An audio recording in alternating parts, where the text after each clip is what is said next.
1 Roi chapitre 21. Mhm. On va prendre, donc hein, pour vous dire vite fait, on va prendre le verset 5, mais pour vous dire vite fait, c'est le contexte, pour vous dire, faire un résumé vite fait, c'est Naboth hein, Mhm. qui avait une vigne, et il prenait soin de cette vigne que ses pères qui l'ont laissé. Et puis Akab voulait prendre cette vigne-là, et puis Naboth il a refusé. Voilà, il a refusé. Et puis on va au verset 5. Donc je lis. Isabelle, sa femme, vint auprès de lui et lui dit: Qu'est-ce que cela? Ton esprit est maussade, et tu ne manges pas de pain. Il lui dit: J'ai parlé à Naboth le Yisraélite, et je lui ai dit: Donne-moi ta vigne pour de l'argent, ou si tu le désires, je te donnerai une autre vigne à sa place. Mais il m'a dit: Je ne te donnerai pas ma vigne. Isabelle, sa femme, lui dit: Toi, tu exercerais maintenant la royauté sur Israël. Lève-toi, mange du pain, et que ton cœur soit heureux. Moi, je te donnerai la vigne de Naboth le Yisraélite. Et elle écrivit au nom d'Akab des lettres qu'elle scella du sceau du roi. Elle envoya ces lettres aux anciens et aux nobles qui habitaient avec Naboth dans sa ville. Elle écrivit dans ces lettres disant: Publiez un jeûne et placez Naboth à la tête du peuple. Mettez devant lui 2 hommes, fils de Bélial, et qu'ils témoignent contre lui en disant: Tu as maudit Elohim et le roi. Puis vous le mènerez dehors et le lapiderez, afin qu'il meure. Les hommes de la ville de Naboth, les anciens et les nobles qui habitaient dans sa ville agirent comme Isabelle leur avait dit, d'après ce qui était écrit dans les lettres qu'elle leur avait envoyées. Ils publièrent un jeûne et ils placèrent Naboth à la tête du peuple. Les 2 hommes, fils de Bélial, vinrent et se mirent devant lui. Et ces hommes de Bélial témoignèrent contre Naboth devant le peuple en disant: Naboth a maudit Elohim et le roi. Puis ils le menèrent hors de la ville. Ils le lapidèrent avec des pierres et il mourut. Après cela, ils envoyèrent dire à Isabelle: Naboth a été lapidé et il est mort. Il arriva que Isabelle apprit que Naboth était lapidé et qu'il était mort. Isabelle dit à Akab: Lève-toi, mets-toi en possession de la vigne de Naboth le Yisraélite, qu'il avait refusé de te donner pour de l'argent, car Naboth n'est plus en vie, il est mort. Il arriva que quand Akab apprit que Naboth était mort, Akab se leva pour descendre à la vigne de Naboth le Yisraélite afin d'en prendre possession. Voilà, donc c'est un passage en fait c'est un passage qui est très parlant, parce que tout à l'heure on parlait de l'idolâtrie, on parlait de l'ivraie, et on voit en fait que ces œuvres-là en fait se manifestent beaucoup dans les assemblées, se manifestent beaucoup dans les églises, et on voit en fait on voit derrière tout ça que Jézabel il est derrière tout cela, tous les systèmes en fait religieux qu'on voit. Jézabel en fait il est derrière tout ça, et on voit que on va aller au verset on va aller au verset 8.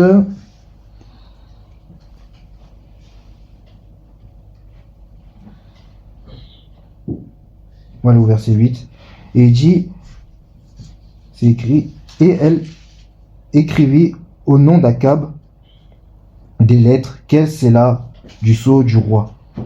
Et elle envoya ces lettres aux anciens et aux nobles qui habitaient avec Naboth dans sa ville. Donc, on voit ici que Jézabel, qu'elle a écrit une lettre et elle a envoyé ça en fait aux anciens et aux nobles, là où il habitait Naboth, pour lui dire en fait quelques inscriptions que ses habitants devaient faire. Et ça m'a beaucoup parlé, puisque c'est exactement en fait puisque Jézabel c'est un esprit, hein. C'est un esprit, on peut le voir dans Apocalypse chapitre 2 là-bas, que c'est un esprit qui est toujours en fait en mouvement. Et Jézabel dit en fait qui envoie ces lettres en fait à ces habitants là, et je me dis que c'est très subtil, parce que elle utilise en fait en gros des personnes qui pouvaient être proches de Naboth, qui pouvaient même le croiser, tout ça, lui dire même bonjour à Naboth, tout ça, et elle demande en fait à ces personnes-là de faire tous ces actes-là à Naboth. Pourquoi je dis ça, c'est pour vous dire, pour qu'on soit en fait prudent et pour qu'on puisse veiller. Parce que on peut faire du bien, on peut se lever pour le Seigneur, tout ça, mais derrière cet esprit en fait peut aussi, si on ne veille pas, il peut être là à nous contrôler, à contrôler en fait, à faire du mal à notre propre frère, à notre propre sœur, si on veille pas. Et ça en fait c'est très très très dangereux. On voit que Naboth, comme je disais la dernière fois, Naboth en fait veut dire fruit, et donc c'était un homme de caractère, c'était un homme de réveil, et on peut étouffer quelqu'un, on peut étouffer une personne en étant contrôlé par Jézabel sans qu'on se rende compte. Vous voyez? Et c'est exactement en fait ce qu'elle a fait. Elle a demandé aux anciens, aux nobles. Donc ça se trouve, Naboth connaissait normal ces personnes. Et par la suite, et il dit au verset 9, elle écrivit dans les lettres disant, publiez un jeûne et placez Naboth à la tête du peuple. Et ça aussi ça m'a beaucoup interpellé, puisque elle dit en fait de placer Naboth à la tête du peuple. Donc et quand je regarde un peu le mot en fait tête en hébreu aussi, en hébreu ça veut dire roche, et qui veut dire aussi chef au sommet. Et sans qu'on se rende compte, on peut mettre en fait dans nos réunions, on peut mettre à la tête quelqu'un en fait. On peut se dire, comme telle personne a la grâce, telle personne parle bien, prêche bien, on n'a que les yeux, le regard fixé sur lui. On se dit, on n'a que les yeux, le regard fixé sur lui, tout ça, et on peut le tuer comme ça facilement, sans qu'on s'en rende compte. Pourtant, il fait des bonnes choses, hein. Il est dans son coin, il sert le Seigneur, mais Jézabel lui dit, placez Naboth à la tête. Et c'est ce qui se passe en fait en ce moment en fait dans nos assemblées.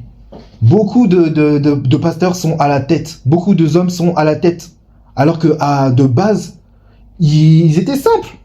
Mais à cause en fait du peuple, on peut dire des frères et sœurs, il peut prendre la grosse tête. Il peut, à cause des frères et sœurs, il peut avoir de l'orgueil. Oh, ma sœur Louise, que le Seigneur te bénisse, tout ça. Quand en fait c'est tout le temps un enchaînement, là c'est... Vous tuez la personne, hein. Ouais. C'est pour ça en fait, c'est pour aussi être... de veiller à pas trop se lancer des fleurs. On se dit, certes il fait des bonnes choses, mais voilà, c'est par la grâce de Yoshua. C'est toujours le Seigneur au centre. On doit pas se dire que c'est l'homme qui est en avant. On a parlé tout à l'heure de l'idolâtrie, et c'est exactement ça en fait qui se passe. Amen. Comme je disais tout à l'heure, la tête, ça veut dire aussi chef. Donc beaucoup en fait, on place un chef, quelqu'un. Et malheureusement, on le tue avec des compliments, des bons compliments. Et c'est ce que en fait Jézabel en fait fait. Il choisit quelqu'un en fait pour qu'il puisse prendre la place du Seigneur. Et là en fait, ça devient de l'idolâtrie. Quand on demande tout le temps de l'aide, oh mon frère, tout ça, viens. Là, au lieu que ce soit le Seigneur, là en fait ça devient de l'idolâtrie. Quand ça devient récurrent en fait. Alors que toi-même tu peux aller vers le Seigneur. Tu peux toi-même aller au pied du Seigneur. Mais on fait en fait on fait l'homme Elohim. Sans qu'on se rende compte. Et là, c'est un danger en fait c'est un danger pour la personne en fait qui sert le Seigneur, qu'on lui donne beaucoup de compliments. Et c'est un danger aussi pour le peuple, pour les frères et sœurs. Et voilà. C'est pour ça il faut qu'on veille par rapport aussi à nos paroles, ce qu'on dit en fait auprès des frères et sœurs. Il y en a qui sont jeunes, ils viennent de se convertir, tout ça. Il faut pas qu'on leur lance tout de suite des fleurs. Et c'est pour ça beaucoup en fait des jeunes ils sont apôtres 2 ans après leur conversion. C'est terrible ça. C'est terrible parce qu'en fait ils ont pris la grosse tête. Et c'est ça comment Jézabel agit. Et aussi, au verset 10, il dit,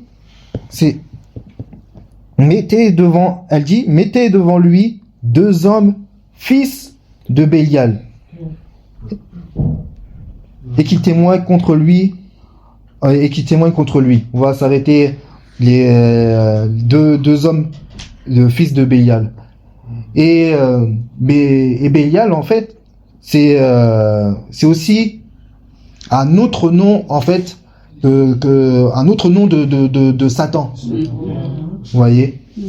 Et on voit que là, dans les Écritures aussi, là-bas, dans 1 Samuel, Élie, qui était avec Samuel, avait 2 fils. Et ces fils, en fait, ils étaient des fils de Bélial. Vous voyez? En gros, des enfants de Satan.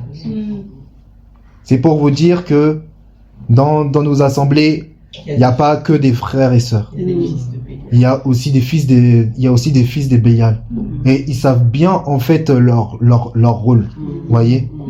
Des fois, il y en a qui, là, on voit l'exemple qu'ils témoignent contre lui en disant tu as maudit Elohim, tout ça. Mais il y a d'autres, ils viennent juste semer des mauvaises semences dans nos cœurs. Il y en a qui sont là exprès en fait pour mettre des zizanies. Il y a des choses, des fois, il y a même pas la peine en fait qu'il y ait des histoires, mais c'est eux, ils ont un rôle bien précis. Ça, c'est des personnes, c'est des hommes hein, comme nous, hein, comme nous, comme on disait, voilà, le livret, qui vient en fait semer la zizanie, semer la division. Contre tel frère, contre tel frère, contre telle sœur qui aime le Seigneur. Et il y en a beaucoup. Par exemple, par exemple, je dis à mon frère Sébastien, alors que la sœur Louise, elle a rien fait, hein. Moi, par exemple, je suis livré, c'est un exemple, hein. Ouais, c'est un exemple avec un grand E. Voilà, il y a quelqu'un, voilà. Il y a quelqu'un qui va voir Sébastien, qui dit, t'as vu ma sœur Louise, comment elle a parlé, tout ça, comment elle s'est mal comportée avec telle personne, comment elle s'est mal comportée avec telle personne, tout ça, tel jour, tout ça. Et je te raconte pas vraiment l'histoire, tout ça. Le frère, il est tranquillement dans son coin. Mon frère Sébastien, il est tranquille dans son coin. Il ne pense pas du tout à ça en fait. Et là, en fait, il va se dire, oui, c'est vrai. Alors que la sœur Luce, c'était rien ce qu'elle avait fait en fait. C'était rien. Mais ça va en fait rajouter en fait quelque chose ça va rajouter quelque chose dans son cœur. Dans son cœur. Et Sébastien, comme en fait la parole, c'est une semence dans son corps, car la foi vient de ce que l'on entend. Du coup, le frère Sébastien, la manière qu'il agissait avant avec la sœur Louise, qui était bien, tout ça, qui est sympathique, tout ça. Là, le frère Sébastien va prendre de distance. Il va plus parler bien comme avant. Vous voyez, de la sœur Louise. Et c'est exactement ça en fait que le Jézabel fait. Elle collabore avec l'ivraie. Peut-être on ne voit pas, peut-être là, au milieu de nous, tout ça. Mais lorsqu'il y a le réveil, lorsqu'il y a une prise de conscience, l'ivraie aussi est là. Et là, en fait, pour détruire pour détruire chacun d'entre nous, les familles, les foyers, les couples. Et c'est terrible. Je me rappelle, avant, on passait beaucoup de temps, c'était à l'époque dans une assemblée, on ne vais pas dire le nom comme là, et on passait beaucoup de temps ensemble, tout ça, avec telle personne justement qui était de l'ivraie, tout ça. Mais on se rendait pas compte, on restait trop tard. On restait trop tard. Et ça plaisait pas à certains parents. À certaines familles, mais ils disaient pas, ils disaient, comme c'est l'œuvre du Seigneur, tout ça, bon. Mais ça semait en fait beaucoup de choses dans les cœurs. Et c'est pas bon. Vous voyez? Et donc voilà, l'ivraie fait beaucoup de dégâts aussi avec Jézabel dans les assemblées. Et on voit par la suite, je vais pas tout lire, et on voit par la suite que Naboth, il est tous ces plans en fait que Jézabel a accomplis, ça s'est fait en fait. Ça s'est fait et il est mort, Naboth. Voilà, c'est un enseignement à tous, voilà, pour dire que il faut veiller, faut être prudent. Je dis pas en fait qu'il faut se soupçonner. Je parle pas de il faut pas se soupçonner, mais c'est c'est bien d'être prudent. Quand en fait on connaît trop la personne, c'est pour ça qu'il faut garder des fois un petit jardin secret. Vous voyez, quand on dévoile tout, ben tu es facilement en fait manipulable, tu es facilement en fait on se joue facilement en fait de toi, de tes émotions, tout ça, et c'est bien en fait de garder en fait un petit jardin secret pour pas qu'on te connaisse trop, parce que on sait pas en fait ce que l'ennemi en fait veut faire en fait contre toi. Donc il y a beaucoup de choses, hein, mais j'ai raccourci afin qu'on puisse prendre conscience que voilà, que le Seigneur en fait il faut qu'il soit le centre de nos assemblées, de nos réunions. Là on voit, on se réunit, on partage tout ça, on échange, c'est ça en fait l'église, c'est ça ce que le Seigneur veut. Quand c'est tout le temps quelqu'un là qui parle, ça le fatigue, il va pas le dire, mais il fait de bonne volonté. Voilà, c'est pour le Seigneur, il se fatigue, ben à un moment donné il va s'épuiser. Il va pas forcément le dire, mais il va s'épuiser, et là en fait il meurt comme ça. Et c'est comme ça en fait que Jézabel en fait tue en fait ses serviteurs. C'est en le fatiguant. En fatiguant beaucoup en fait ses enfants d'Élohim, par les livrets et par aussi en passant par les frères et sœurs qui craignent le Seigneur. Donc bon, voilà le court résumé, court partage que je voulais partager. Amen.